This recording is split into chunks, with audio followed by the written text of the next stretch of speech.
नाज़रीन, आपने सीनियर सहाफ़ी एहसन ज़िया की गुफ्तगू सुनी, जिन्होंने अनमोल उर्फ पिंकी के खिलाफ दर्ज मुकदमात और उसके पसे मंज़र पर रोशनी डाली। लेकिन ये कहानी सिर्फ पिंकी तक महदूद नहीं रहती, बल्कि इसके भाई रियाज बलोच तक भी जा पहुंचती है।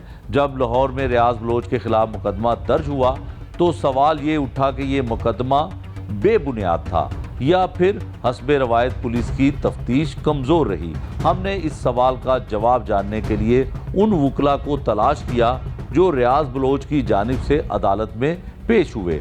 उनसे ये जानने की कोशिश की कि कोट लखपत पुलिस स्टेशन में दर्ज होने वाला मुकदमा किस बुनियाद पर था और क्या वाकई ही मुलजिम को इस मुकदमे से बाइज्जत बरी इसलिए किया गया कि मुकदमा झूठा था, या फिर पुलिस की नाकिस तफ्तीश ने केस को कमज़ोर कर दिया। ये वकला उस मुकदमे के कानूनी पहलुओं पर रोशनी डालते हैं और बताते हैं कि असल हकीकत क्या थी। उनका मौक़िफ़ इस केस के कानूनी और इदारा जाती पहलू को मज़ीद वाज़िया करता है। आइए सुनते हैं रियाज बलोच के वकील की ज़ुबानी।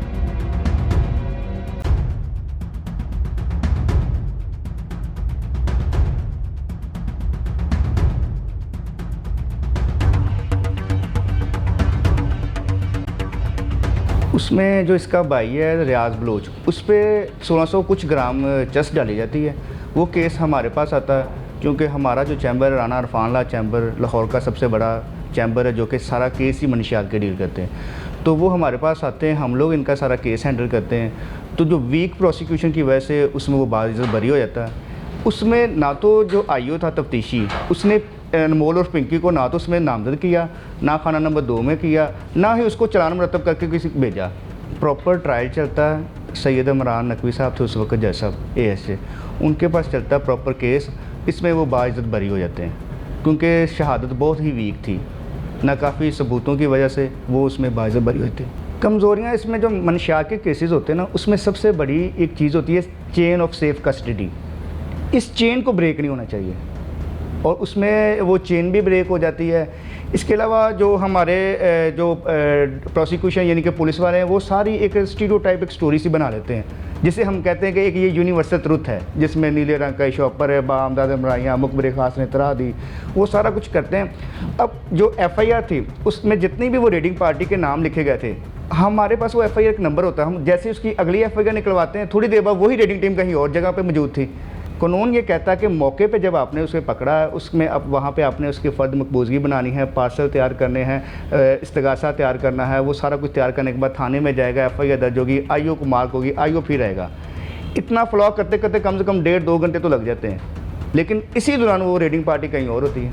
इस तरह के काफ़ी जो लकूनाज रह जाते हैं, जिसकी वजह से मुलज़िम बरी हो जाते हैं। और मुझे ये भी ये श्योर है कि जो दोबारा जो मज़ीद केसेस बनाए गए, ये पुलिस अपनी जस्ट फेक एफिशिएंसी शो करने के लिए करती है। तो मज़ीद भी जो केसेस अब निकल रहे हैं, उनमें भी वो हमें पता ना कि जिस तरह की इनकी प्रोसिक्यूशन होती है तो वो बाइज्जत बरी ही होगा। उनके किसी के नाम लेने पे तो नहीं, जो अब इन्वेस्टिगेशन होती है उसमें सारी चीज़ों का पता चलता है कि कौन इन्वॉल्व था, कौन नहीं इन्वॉल्व था। तो देखो FIR तो एक फ़र्स्ट इंफॉर्मेशन रिपोर्ट ही है ना, कि जो उन्हें इन्फॉर्मेशन मिली है, जो रिपोर्ट उन्होंने कर दिया, सारी चीज़ें तो इन्वेस्टिगेशन में आती हैं। लिहाजा जो IO ने तफ्तीश की, उसने किसी हद तक भी इससे चलान नहीं किया। अगर चलान करता तो उसका भी प्रॉपर ट्रायल चलता। अगर ट्रायल में वो ना पेश होती तो वो एब्सकॉन्डेंस उसकी हो जाती, इश्तिहारी हो जाती। इस तरह का कोई मामला ही नहीं है। अब वो कर दें तो उसका मैं कुछ कह नहीं सकता, लेकिन अब तो केस ही सारा ख़त्म हो चुका। पुलिस के पास कोई भी बयान दे दे ना कोई भी मुलज़िम, उसकी वैसे तो कोई भी अहमियत नहीं है कानून की नज़र में। और ये मनशा के केसेस में अक्सर होता ही है कि मैं तो उसका करता हूँ, मैं इसका करता हूँ, वो मेरे पीछे फ़लाँ, अपने ऊपर कोई भी नहीं लेता।